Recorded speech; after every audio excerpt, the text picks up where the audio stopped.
Hi there. Welcome today. I'm Roger Pascal, CEO of Real Impact Training Systems. For anybody that may be new to this call, at Real Impact, we improve the quality of people's lives through real estate investing.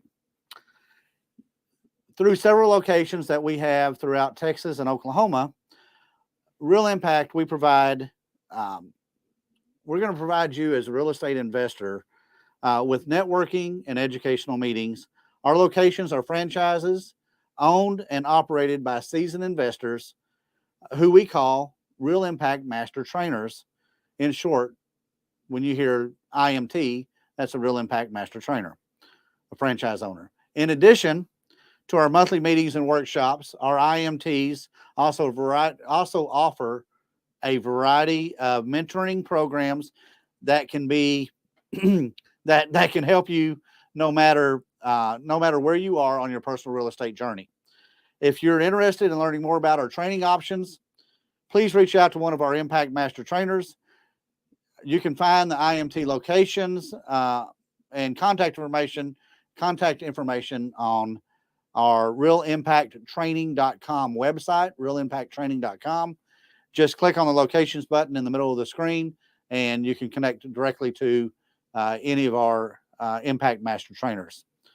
So with that, in a few minutes, we're going to have all of our IMTs join us. This week, we're going to be talking about negotiating deals. We're going to be telling you stories. We're going to be answering questions. If you have any questions on negotiating deals, if you're on YouTube, you can join the YouTube page, and then it will bring up a chat box over to the side or on the bottom, depending on what format you're on. And you can ask chat questions in there, and we can work to get your questions answered. If you're on Facebook and you're live, you can ask the questions on Facebook. It will also come to us on our screens that we have here. So we're going to start the meeting out today, or the podcast out today. Eric Short, I think you might have a special story for us today. What do you got for us? I do. Thanks for asking. It's a story about a gentleman who unfortunately ended up in jail. And his first night in jail, he was a little concerned. And he heard, after the lights went out, he heard people calling out numbers randomly throughout the jail cells. 22, and everybody would laugh. Someone else said 37, and everyone laughed. 49, laughter for minutes. Well, he was confused, and he asked his cellmate, he said, what's going on? What's the numbers? What's the laughter? And his cellmate said, well, most of the folks here have been here long enough that we know all the jokes, and we've assigned numbers to them. Give it a shot. And then the guy said, well, okay. So he calls out 82, nothing. Tries again, 82, not a thing. And he turns to his roommate, and says, what's up with that? I called out a number and there's no laughter. And he said, well, some people just can't tell a joke. There you go. All right. There you go. Another, maybe we'll get another warning from Facebook about the bad jokes that we do here. So there you go. So, all right. CJ, let's bring everybody on. Wait. Just Dennis is good now. Dennis, you got the tip of the week. I almost passed that up. So what do you got for us as the tip of the week, Dennis? Okay, well, the tip of the week this week is called negotiating deals. When you're negotiating with someone to purchase their home, a good idea is to have an exploratory conversation. The exploratory conversation is open-ended questions that are designed to uncover their pain.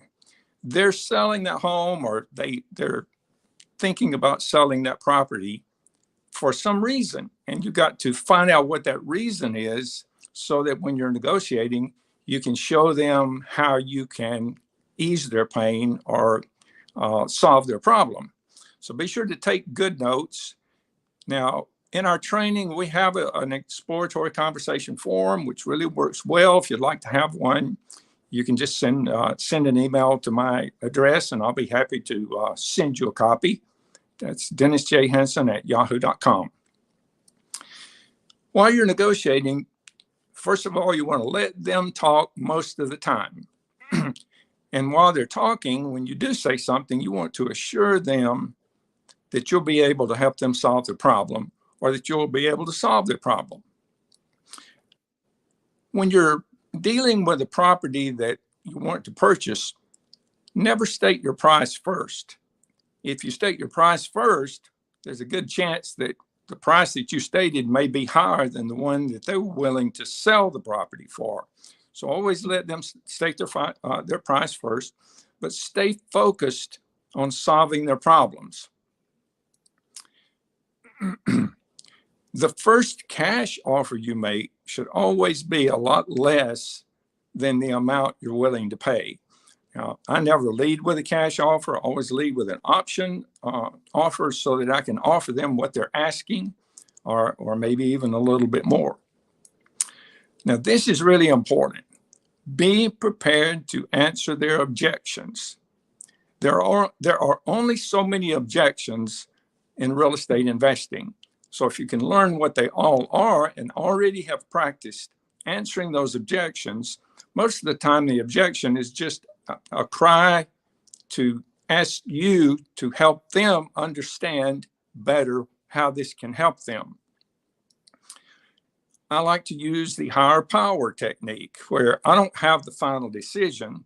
So if we come up with something, I always can say, well, I need to go and talk with my investors about that, and then come back and see, let you know what they say. Be relaxed during during the negotiation process. You don't have to have the deal. There's lots of properties out there. Be willing to walk away. But now, if you do walk away, use the Columbo close, so that you've let them off the hook. You're walking out the door, but just before you get to the door, or maybe right after you open the door, you turn around and say, oh, yes, I've just thought of one more thing, and take them back to the kitchen table. The best outcome in a negotiation is one where both win. You win and the seller wins. But the most powerful technique in negotiating is your staying power. If you walk into the negotiation saying, I intend to stay until I have a signed contract, if you have that mindset, your chances have just gone up 1,000% that you're probably going to leave with a signed contract. So that's the tip of the week, and I hope some of those will help you with your negotiating. Fabulous, Dennis. Thank you so much. As always, your wisdom is incredible. So that's a great tip this week. Once again, negotiating deals. That's exactly what Dennis was talking about. Before we bring everybody on, I want you to know that on the website, realimpacttraining.com, we have a new calendar we're working on. So you can pull that up and you can quickly look and see what is happening at each of our locations. So be sure to look for that calendar. It's being populated on a daily basis.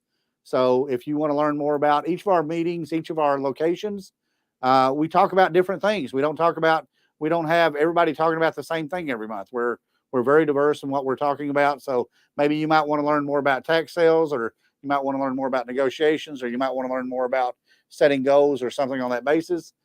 Just go onto the calendar and look and see what works best for you. And it connects directly to our MeetUp sites. So with that, CJ, let's bring everybody on. And hello, Karen. Hello, Tony. Hello, Renee and Doug. Hello, Tim. Hello, Tal. And hello, Eric. So very good. Thank you all for being on here tonight. So Karen, let's get it started. We got some questions out there. We have so many questions. It's crazy. Okay, so we're going to start it off. We have a question for Roger. Roger, can you negotiate a title policy with a title company? You know, you absolutely can. A lot of investors don't understand that you can do that. But for instance, I'll give you a story of one I did. I had an investor come to me. He wanted out of the business. He brought me 4 houses. So I sat down with the escrow officer, which is also the attorney. It was a small fee attorney title office. I sat down with her and I said, I've got these 4 properties. I would like to save money and just do one title policy to cover all 4 properties, but I'm willing to take the chance and willing to take the opportunity here to only have the title policy at the value of the highest value of the 4 houses. So all 4 houses, for the most part, they were worth about $100,000 for 3 of them. One of them was worth about $175,000. We did a title policy for $175,000. That saved me about $3,000 right there on just doing that. And it just was a question. Can we do this? Can this be done? Now, a lot of it may depend on what type of financing you're getting and how you're putting that to get that together. But that's how I did that with a title company. I've also been able to negotiate various other things in title companies and going through the HUD one and saying, what is this fee for? Why are you charging me here? Why are you charging me there? No, the seller, the other party should be paying for this because that's what it is in the contract. So make sure you review that. Make sure you have a good relationship with your title company, and you work with them, they'll work with you. So that's my story on that, Karen. Thank you. Awesome. Thank you so much. Okay, Eric, can you recommend a good book on negotiating? Oh, you're on mute, Eric. There we go. Are we back? 37. Yeah, there you go. Apparently, there's a reason I was on mute. A great book for negotiation is one by Chris Voss, Never Split the Difference. He was a negotiator for hostage situations and was asked to come and teach some negotiating classes to Kansas City Police Department. And what they found was he was talking these folks down. He's been asked to help with various business negotiations. He's added to their value greatly by bringing in his talent and skills. A lot of his approach is by playing the question game, by saying, well, okay, I hear what you're asking me for. How can I do that for you? How do you think I'm going to be able to do that? I can try to do it this way, but what you're asking for is just, I don't know how I can do that. You tell me. So he turns it around on the other party and gets them to talk themselves down eventually. I won't give it all away, but Chris Voss, Never Split the Difference, great book on negotiating. That's absolutely correct. I think we could all agree that's a great book, that we never split the difference. It's evident. It's kind of one of those things where people will say, well, you're wanting this much and I'm wanting this much. Why don't we just meet in the middle at this much? And it seems simple enough, but you're leaving way too much on the table. So never split the difference. Karen, all right. Karen, can I say something about that book too? Yeah, go ahead. Yeah, because before I read that book, I always do this that thing. I do split the difference, and I thought it's fair, and I thought, that's just the way it should be. But I didn't know that I wasn't really negotiating at all. I just want to point out this one tip that he gave that I really like. So when you make an offer, you need to it's best to offer with an odd number. So I actually did that one time, and this works, and I love it.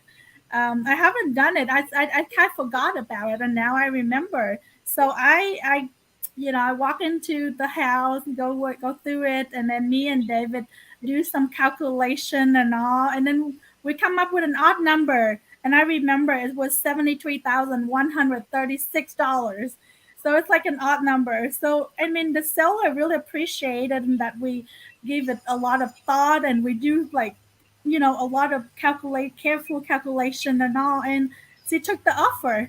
So I love it. I kind of forgot about that for a little bit, but now Yeah, that's something I need to revisit. Awesome. Yeah, that's a good reminder. Yes. End it with the, don't make it a flat 37,000, 37,500, $37,544, something like that. Yep. And 39 cents. Something like All yes. right. Okay, so our next question is for Tony. Tony, how do you stand out amongst other real estate investors that are looking at the same property and have that seller say yes to you? Well, that's a great question, especially in today's market, because everything is so competitive. And it doesn't matter where you are in the state of Texas or Oklahoma or in another state. There is a lot of competition out there. And what we've done in the past, we've done this a number of times, is we build up a great rapport. At least we try. Build up a great rapport. It starts with our initial phone call. If we're dealing directly with the seller and we are talking to that seller on the phone, we're trying to establish rapport. And it's difficult sometimes over the phone. But what you have to do is find something that they say in answer to your questions. As Dennis said a little bit ago, is you ask a lot of questions. And so with an initial touch with that seller, whether it's in person or on the phone, and you try to find something that, and what we do is something that we can go off target with. So we're not talking about real estate. We're talking about something else. I'll give you a great example. Talked to a fella. He called in response to a piece of direct mail we had sent, and he had a house in Arlington. He calls me up in response to that letter, and he didn't live in the house. It was a rental property, but he wanted to move back to Arkansas. And I asked him why. What was his motivation for unloading the house? And he said he wanted to go back and help take care of his sick mother. Well, at the time, my mother was sick and my mother's up in New York. And so I commiserated with him. We spent an hour on the phone talking about mothers and helping mothers. And come to find out, he was my age, this fella. So the next day, we had set up an appointment for me to go there. Well, unbeknownst to me, he had other investors there. But what happened was I was able to get him aside, introduce myself as the guy he was talking to, and I dominated his time again. And those other investors made offers, but because I had made that connection, a personal connection with him, he dealt with me. And we actually bought that. This guy was not in financial difficulty, and we bought that property subject to his existing financial loan. And then I gave him some cash on top of that, and he was a happy camper. We've turned around. We actually sold that house to my daughter. And so we've kind of blessed people all around on that one deal. And we've done that over and over. Cyndee, my wife Cyndee, has written letters to the sellers after we met them in person and made it very, very personal based on things that they talked to us about while we were there looking at their property. And that night she'd write a letter and we'd send a letter to them. And we bought those properties because we set ourselves apart from other people by showing people that we cared.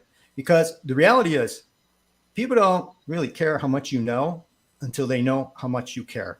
And so if you can show that and be empathetic with people's situation, especially those that are in trouble and have a problem, then you can stand out amongst other investors. I love that tip about that Cyndee writes a letter thanking them for their time. I mean, you talk about standing out. You're building rapport on the front and then going to the appointment, and then she's following up with another rapport builder. I mean, you guys are a great team. And I just have to say, I love that. Thanks. All right. So let's see here. This one's for Doug and Renee. Can you do terms when working with a real estate agent? Yeah, you can. Really, they don't have to accept it, of course. And you just make the offer, make whatever offer you want to make. But something about what Tony was talking about,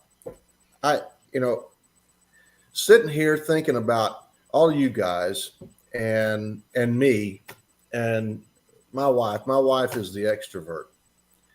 I'm the introvert. I'm not the guy that goes out and just searches for conversations. You understand? but I have to be in conversations with sellers and, well, with people in general. Mm-hmm. And a lot of my students are my children's age. And so I'm talking to them like a father. And a lot of times I'll ask them, okay, tell me about how you would talk to somebody that you've never met before. And you just get into the conversation. What are you going to say? And they don't have a clue.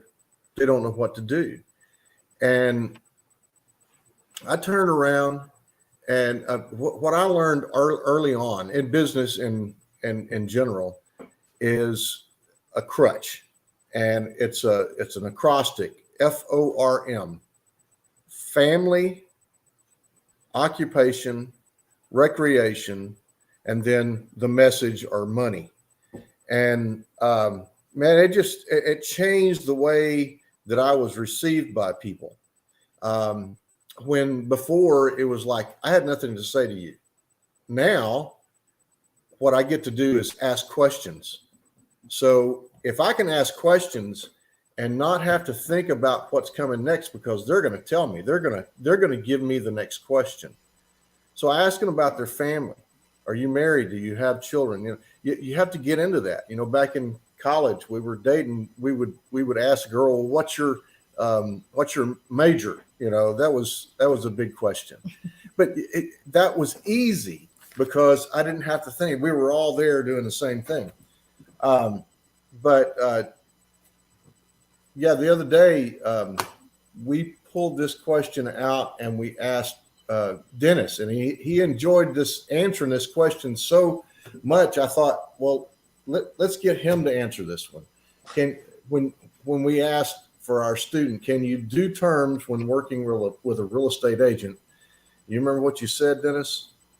Yeah, vaguely. Vaguely. I think the question that you first asked me was, can you make offers? Can you make creative offers through real estate investing? And then you followed it up with that. And the answer to the question is absolutely, you can make creative offers through realtors if you give the realtor what they want. Right. Realtors want two things. They want their commission and they want another listing. So if when you approach the realtor, you don't just say, well, will you make this creative offer? They'll say no. I mean, 100%, because they know they're not going to get paid. But if you lead off with, I know that you work really hard in your profession and that you have to be paid. And I'm initially setting aside your 3% or 6%, whatever it is, find out what they're getting on that deal and say, I can pay you this in cash. Now, then you said, well, can you do terms? And I said, well, sure you can. You could even offer them more, because if they will take terms, that means you won't have any money out of your pocket if the creative offer goes through. So when you do make money, you can pay the realtor back, or you can pay them a little bit along, or you can pay them over a 5 or 10 year period and keep more cash. So the answer to your question is always think of what the other people want and present it to them in terms so that they understand how they're going to get what they want. And that's the answer to the question. Excellent. Wonderful. Thank y'all so much. All right. Next question is, how can I get my buyer to close faster? This is my question. I'm going to take this one tonight. So when I was dealing with buyers, I would often get them call and say, hey, will you knock 5,000 off or 10,000 down, or, knock a huge chunk off. And we were talking about never splitting the difference. So this is what I did. I would literally tell them, because I knew where my property was in the closing. Like, I knew if it was ready to close or if it needed another week because of title issues or what have you. So I never negotiated before the title issues were cleared up and it was clear to close. And I would literally tell them, look, I can't do that much. And I would laugh and I would say, but I tell you what I can do. I can probably knock about $300 to $500 off if you can close this week. or if you can close by Wednesday. If it was Monday, if you can close by Wednesday, because I knew that my title company could pull it together in an afternoon. And they would laugh and say, well, if you could get it done by then, sure. So then I would send it to the title company and said, hey, by the way, we're closing on this by Wednesday at 5. And we were off to the races. So I was really good about shortening the sales cycle between my seller and my buyer when wholesaling, and also between ourselves and our buyer when we were selling retail. So everything's negotiable. Always remember that, and never split the difference. Anybody else have a tip on dealing with buyers? Nope. Okay, we're gonna go right along. All right, here's a question from Matthew. Okay, guys, I need hands up on this one. What are the primary bullet points in negotiation? And I'm just going to say right now, everybody negotiates differently because we all want something different. Some people are looking to buy and hold. Some people are, will buy and hold anything that fits their criteria. So, how about you, Roger? What are your primary bullet points whenever you're negotiating? Number one is I need to find their why. I need to find out what is their reason for selling, or what is their reason for buying. What is the reason that we're there together? What brought us through this situation? So I want to know, and there's various ways to do that. Sometimes they won't tell you everything, but you want to get it clear to them that you are a problem solver and you're there to solve their problem. And as I discuss, or as I talk to them, I'm trying to figure out what their why is. There you go. Bottom line. There you go. I agree with that completely. All right. And he actually has a follow-up question. What determines the basic structure of any deal? Obviously, we're not using conventional loans, right? Well, Matthew, some people do still use conventional loans, but it just depends on, my answer would be that the deal determines my needs, and the seller's needs determines what kind of deal we're going to structure. Can anybody elaborate on that? Can you think of a story that kind of tells about how what you did kind of creatively to make a deal happen that maybe was not conventional? I think we've been talking about that for 2 weeks. Go ahead, Tony. Yeah. Well, first I want to go back and look at that first question he said and echo what Roger was saying. And Roger called it looking for the why. Sometimes you'll hear, and Dennis said this earlier in his tip and talking about the pain points, the problems, because we're not looking for properties, we're looking for problems. And when we find problems, you typically will find distressed sellers. And people have, and the people that we're looking for have one or more of three problems: a personal problem, a financial problem, or a property problem. That's what we're looking for. And we are the problem solvers there. So as Roger said, you got to find their why, their motivation for selling. And you can ask a lot of questions. You keep the questions, as Dennis also said this, keep the questions open-ended. And so don't try to ask them questions that can be easily answered as yes or no. You want to keep them talking. And the more talking that they'll do, the better off you'll be in finding their real why. And then when you do that, you got to find a solution for them. And we learned this, for some of us, we learned a lot a few weeks ago from Pete Fortunato. And one of those things we learned, and I've said this before on the podcast, is that the greatest benefit you get from a real estate transaction is the ally you make.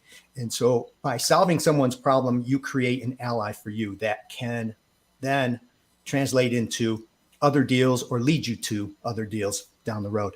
And so that negotiation is finding the why and then finding solutions for that why and presenting multiple offers, multiple options. And that's how you can get to solutions for that seller. So, and then his second question is make sure, let's see, what was the question? Basic structure of any deal. Mm-hmm. Obviously, we're not using conventional loans. So not exactly sure what he means by that, but because we can, as you said, Karen, we can be using conventional loans with this on the deal. The different strategies that can be employed, it kind of depends upon what you're going to be doing with the property. If you're going to be wholesaling it versus you want to hold it or you want to fix and flip it. So the actual structure of that deal is going to be dependent upon what you want to do with the property. For instance, if you want to hold it, which is a great thing to do because you want to build income producing assets, you can employ the BRRRR method: buy, rehab, rent, refinance, and then repeat. That's going to be significantly different than just wholesaling. So the basic structure of that deal is going to be totally different than just wholesaling. But the beginning part of it is acquire it. And how you acquire it is through those negotiation points. And so if Matthew wants to clarify what he means by the basic structure of any deal, be glad to try to answer that in more detail. Yeah, I've got one to add to that. We had a lady that had a vacant house, and she'd actually taken out a loan on the property, just a personal loan. And she didn't live there. She didn't need the house. So we actually took over the personal loan subject to, and we paid her, I think it was like $17,000. I can't remember. We paid her monthly. We paid the monthly payment monthly, but we structured it so we didn't start paying that until after we completed the rehab. So I think it was about 3 months, and we had we had wrapped the mortgage, had a new buyer in there. And then once they started paying us, then we were able to disperse the funds to the seller for their owner finance portion, and to the bank for their owner finance for their subject to portion. And it all worked out great. But everything is negotiable. So you can say, I'll start paying you next month. You can say, this next payment will be the last payment you ever pay on this property because I'm going to be taking it over. It depends on the structure, Matthew. Absolutely. There's so many creative ways that you can buy properties. You can pay cash, and that all depends. So there's not really a basic structure, except for you've got to get what you want, and the sellers have to get what they want. And then somewhere y'all meet in the middle, but not splitting the difference. Okay, I hope that answered your question, Matthew. If it didn't, please feel free to clarify it in the chat, and we will get it taken care of. Okay, let's see here. Okay, Tim, I think this one's going to be for you. John asks, I have a seller that I'm trying to work with.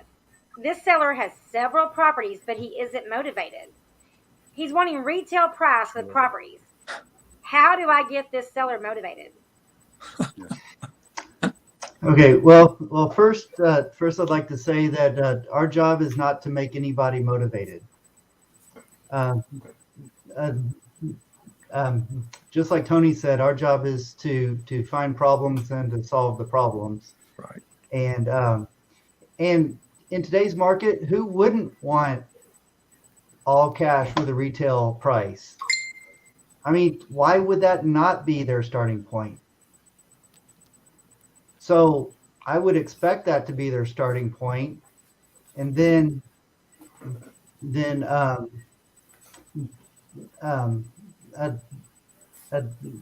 ask them why they're selling.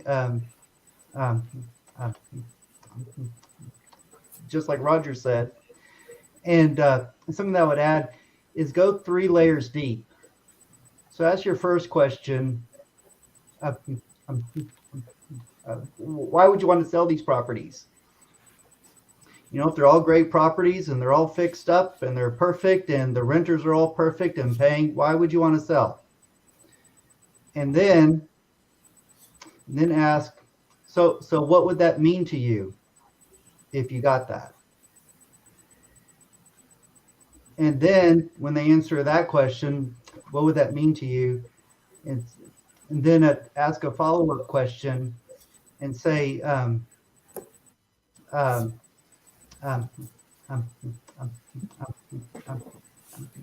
say something like,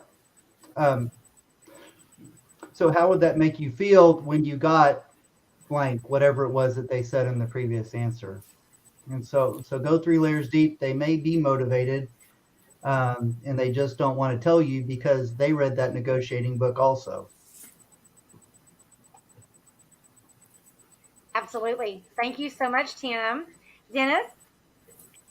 What a juicy question. Boy, I'd love that. I could talk for 30 minutes, but I'll try to keep it short. Yeah. First of all, why are you even talking to someone who wants the full price for their property, you know, and if they're not willing to negotiate terms? Now, you could talk with them about paying them the full price or even more if they will allow you to work with them for terms rather than cash. But if somebody's stuck on getting the full price and for cash at closing, your best move is to save your time and your effort and go find someone that has a problem, because they don't have a problem. And in this market, they're probably going to get their money.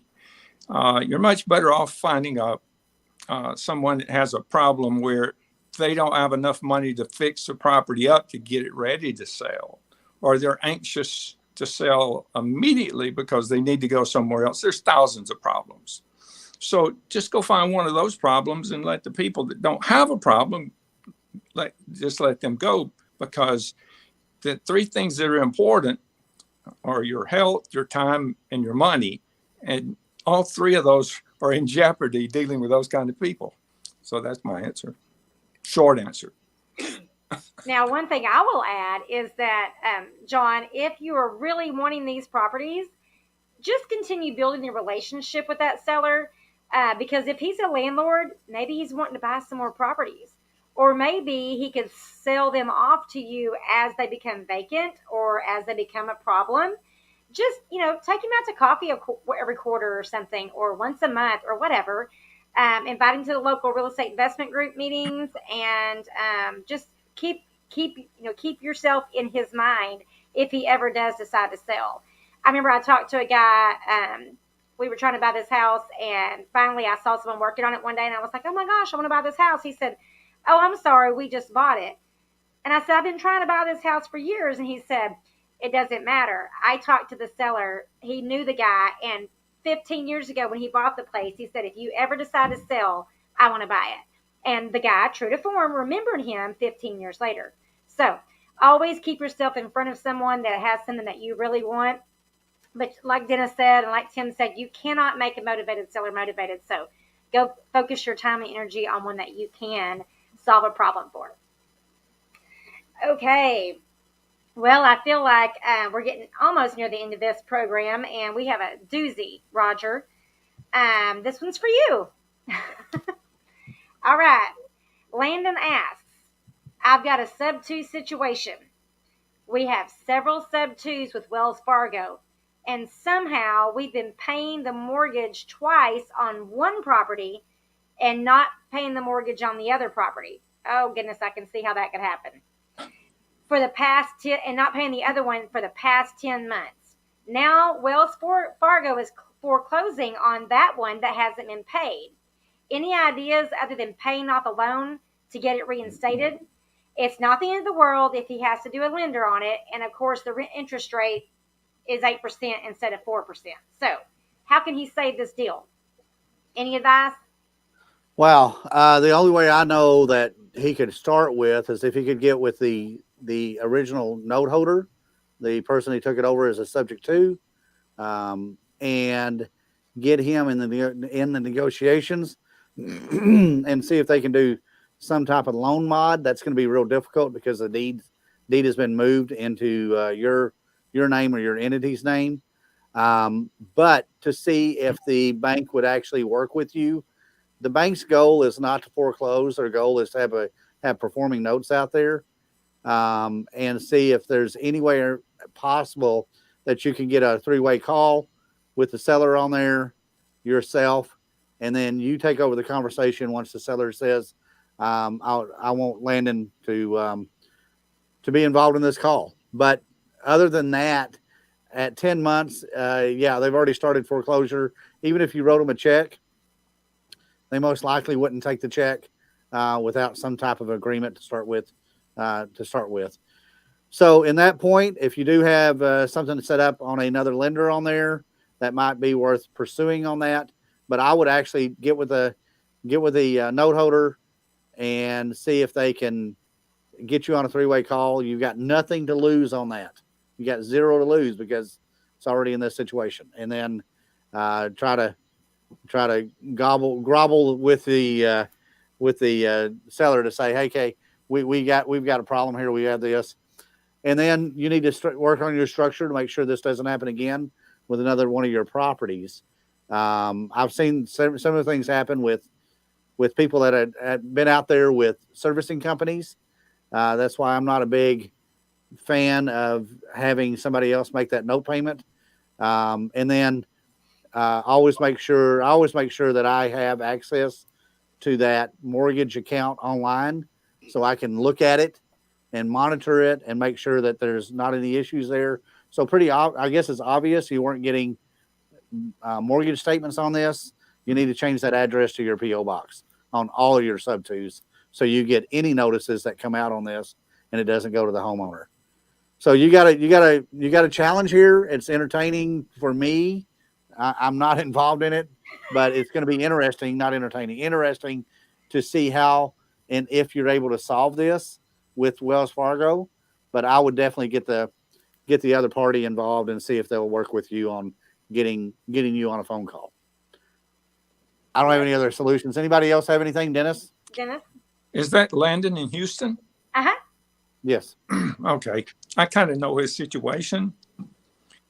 If I were he and in his situation, I would get with, like Roger said, I would get with the person who sold it and get the bank on the phone and say, what's it going to take to cure this? There was obviously a big mistake. We want to send you a check. Refinance it. If it's an 8% loan, Landon could certainly get a loan for, 3 or 4%. And it'll put him in a better financial position and he won't lose the deal. But now, if it was someone other than that didn't have super credit and a lot of money, he could actually probably just pay it out of his checking account. Then I would still get the bank on the phone and say, how can we cure this situation? Because like Roger said, at this point, there's nothing to lose, but I personally think if it were me in the situation, I would have it solved. But I have that kind of attitude. That's the kind of attitude you got to have, or everybody needs to have, is we can work this out. Let's get these people on the phone and make this happen. Yeah, I had a similar situation. It wasn't 10 months. It was about 3 or 4 months. And the bank president called and said, what's going on with this loan? And this person has died. And why are you making, and he was just full of questions. And I overheard the conversation and I ran in the other room, called the bank and told them I wanted to make all the payments for the rest of the year on another call. It was a community bank though, a smaller bank. And so that never came up again, but he was about to call the loan due. But what it was just like Roger said, we had put it in the hands of a note servicer and the buyer was not paying their part. Therefore, the underlying mortgage was being paid. So what we did after that was we always structured it so that all the notes came out of our account and then we just received the payment from the buyer. That way we knew that we were responsible and it was getting paid. But I've never ran so fast to get on the phone. But that's all a part of just being prepared. And, if you overhear something happening and you can fix it, go take care of it. I literally had it taken care of before that phone call ended. And, most things are on their computers, so it just pops off their screen. They're not going to remember. So, anyway, just my little tidbit. Try not to get behind, for sure. Okay, let's see here. Last question that I have up here, and then we need to get on to our other announcements. Matthew asks, how do you know what is the best way to go? Wholesale, fix and flip, sell it, etc. Or I would say hold it. Anybody have their quick go-tos as to whenever you're deciding what you're going to do with the property? Tony? Yeah, let me just jump in. I think a lot of it depends on your personal situation. Mm-hmm. So if you're in need of some capital, some money, so that you can continue your investment business, maybe you want to do some more marketing and you need money to do that, and then wholesaling right away will be the quickest way to generate income. The best way to generate wealth, though, is to accumulate income producing assets. So in the long run, long-term wealth is created from holding assets, and that would be the buy and hold strategy. Fixing and flipping, especially for a new person, I think is the most difficult strategy. There's too many variables that can be way beyond your control. Risk management is what real estate's all about, controlling your risk, and fixing and flipping without the proper partners or the proper experience can really put you in a bind and dissuade you from doing more real estate if you do it wrong. So kind of, for me, it depends. And when we talk to our personal students, we talk about what it is they want to accomplish. Is it short-term cash? Is it long-term wealth? Of course, young people are going to say both. And so right away, then I know we're going to start them off wholesaling a few properties, get some cash in, and then start looking at having a bigger pile of money so that they can then do further investing. And that further investing is all about accumulating assets. Absolutely. I agree. Tim? Karen, something that I would say to that is that a lot of it depends on how you acquire the property and what the market is. Who remembers when there was 11 months of inventory? Fixing and flipping wasn't really a great strategy with 11 months of inventory. It's not always just about what you want, but what will the market bear? And we teach always going in with at least 3 exit strategies as potentials before you ever buy the property. If you only have one, and it's to fix and flip, and all of a sudden the market shifts in the middle of your 6-month renovation, because the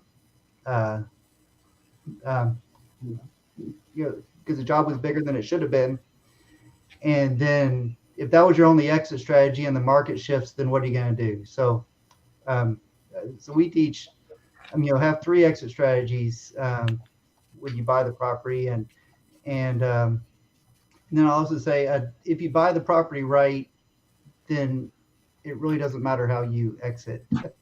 Absolutely. Buying the property right gives you a lot of options. So that's correct. That's what I would say to that. Well, thank you very much, Tim. I know that for me, whenever I was wholesaling, when I first got started, I was wholesaling, like Tony said, to make capital. I couldn't afford to buy and hold a house if I had no money, and I wasn't really well versed at real estate investing. So we kept every single deal that came across our desk that the seller was motivated to do anything creative. So we bought houses with $1,000 down. So we wholesaled and kept the capital, and then put that money into the houses that we could keep. So we buy a house with $3,000 down and put $3,000 in it for repairs, and then put a tenant in it or sell it or whatever. We were doing more buy and hold, but we did have a couple unique situations where we couldn't say no to a sale. So it just literally, the deal determined what we were going to do with it.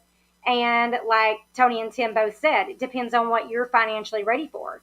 If you have enough credit to where you have the ability to buy and hold the property with a loan, or to buy it creatively, and you're able to do the repairs and afford to do the repairs, then by all means, you really should be looking at doing some buy and hold so that you can bring that tax bill down.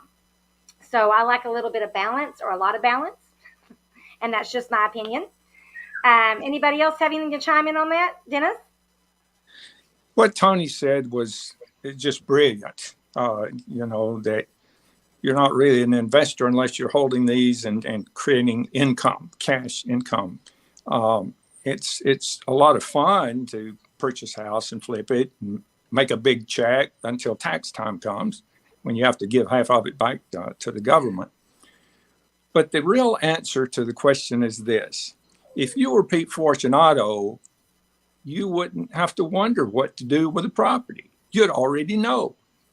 The answer is knowledge, specialized knowledge. You need to read everything you can on as many techniques as you can. You need to find a mentor. You need to become saturated with learning about real estate investing. And then one day, you won't have to, these will not even be questions. They'll be ones that you want to answer because you know all the answers. And when a deal comes up, you can take advantage of it, no matter how big or how difficult or whatever. you've got lots of different ways. If you're Pete Fortunato, who knows everything, but he's been doing it for 57 years and he's been studying. So that's when we teach our students to form the habit of reading every day. I'm writing a book right now about famous people who went through really, really difficult circumstances. It's just amazing what they came through. But their answer was almost always they went to the library and studied and studied and studied, and it pulled them out. So the real answer to the question is what you have up here. I agree with that. Absolutely.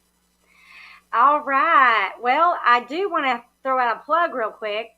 Dennis mentioned, absorbing yourself, submersing yourself in the knowledge and specialized knowledge. And each and every person on this screen can give you that specialized knowledge. Remember, if you're not in an area where we actually have a Real Impact meetup group in person, reach out to me and we will find one, or we will go create one. And we are always looking to add new locations. So if you're interested in that, feel free to get in touch with me. All of our links are in the description box below the video. And make sure you like, subscribe, and share so that you'll get the notifications when we go live every Sunday night at 7 p.m. And each person has their own group. Tony is over in Waco and Arlington. Doug and Renee are in Longview. Tim is in Wichita Falls and soon to be in Denton, Texas. Eric is in Grand Prairie. Tao and David are in Oklahoma City. And Roger is up in Lindale and Tyler. So we're everywhere. We hope that you can find one of our groups and show up in person, and make sure you say hello. You can go to realimpacttraining.com, click on the locations tab, and we also have a calendar that you can view all the upcoming meetings and events. And then the last thing that I have to talk about is our upcoming Mastermind Getaway. Our Mastermind Getaway is coming up September the 21st to the 25th of 2022, and we are going to Dreams Jade Cancun. Can't believe I remembered that. Dreams Jade Cancun, and you can go to mastermindgetaway.com. I believe the cost is $11.95 for 2 adults and up to 2 children ages 12 years and younger. So that's going to be Dreams Jade Cancun, September the 21st through the 25th. Now, keep in mind, as the tickets sell out, we will may be able to go back and get more tickets, but the price will likely go up. So get your tickets fast, because last year we had 62 people with us. So we are super excited about that. There's just no better way to network than in a lap of luxury at an all-inclusive resort with other people doing what you want to be doing. So we advise you definitely want to check it out. That's all I have. Very good. Don't forget, it's all inclusive. So yeah, all inclusive except for your airfare. And there's a lot of fun stuff to do. It's a blast. It's a blast. All right. All right. Good deal. Thanks everybody for tonight. We always try to keep this under an hour. So does anybody have any announcements? I know that we have, go on to realimpacttraining.com, pull up the calendar, look up the calendar of events of what we have. Go to a meeting, network, introduce yourself to people, and this business is great. My wife and I just went to Disney World, went to Orlando. We met with Pete Fortunato in Tampa, met with some real estate people in Louisiana, did a call with Randy Hughes. But this is a great business to be in. Go to our calendar, find a meeting, find an area that you can network in and build that up. So that's a brand new calendar for us. We've got lots of stuff happening there. Click on it. It'll tell you what we got, where it is, what time it is. And our meetings are free. So come to them and enjoy the networking. So Roger, other than that, Roger, is anybody else? Tony has something. Okay. Yep. So for Impact Arlington and surrounding areas, we finalized a date for a field trip to a rehab in progress. It's going to be Saturday, April 9th. We just finalized it this weekend. We haven't put the promotion out yet. We'll do that first part of the week. The location will be a probably week of the event determination because we want to get the right rehab in progress. But Impact Arlington will be sponsoring this along with Finishing Touches Remodeling, general contracting company led by Blake Johnson, and his right-hand man is Zach Ryan. So 9 a.m. to noon, Saturday, April 9th. We're going to send out some information about it. If you want to attend this, we're going to tell you how to let us know. But if you commit to doing this, we really want you to be there so that we're going to have probably some limited space because it's going to be in a single family home. So we're looking forward to that. April 9th, Saturday, 9 a.m. to 12. Finishing Touches Remodeling is going to talk about how to rehab a house. Awesome. And Eric, you have your first meeting coming up at the Grand Prairie location, April the 12th. I do. It's Tuesday, April 12th at the main event in Grand Prairie on 161 and Warrior Trail Drive. Awesome. Starting at 6:30 with networking. And Karen, I think you know the first speaker. It's you. Yeah, it's me. Yes, and I hope to see you all there. Come out and support Eric in his first meeting. I'll be there. Make sure you guys stop and introduce yourselves. We love, love, love meeting all you guys that are online, watching us every Sunday night, and we appreciate your participation and your questions.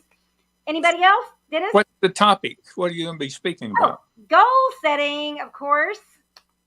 All right. All right. And Karen, we also have Denton coming in with Tim and Gabi. Yes, sir. Tim, what is the date on that? It's going to be Monday, April 18th. All right. At 6 o'clock at the Keller Williams Denton Training Room.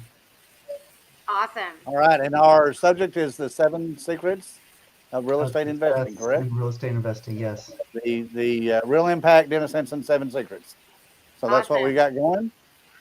We have a full calendar. April is going to be exciting. April is going to be great. April's Yes, going to be all right. and So, I would just say Oklahoma City is the 23rd of April. Okay. Oklahoma City, that's the Saturday 23rd. All Yes, right. yes. All right. Good Oh, and then deal. we have Brighton Godwin coming in from Oklahoma City to talk at Doug and Renee's group. That's April what? April 11th. You're on mute. It's April the 11th, correct? I was on mute. Sorry. Monday, April 11th. Great. All right. So look at the calendar. We got lots of stuff going. So we'll make it happen. And other than that, we will see you next Sunday night at 7 o'clock. And we'll have another great episode for you. So thank you all for being on here. Let us know if you have any questions. Reach out to us. Go to our website, look at the calendar, see what's going on, and we'll put it together. So thanks, everybody. We'll see you next week. Bye. All right. Good luck.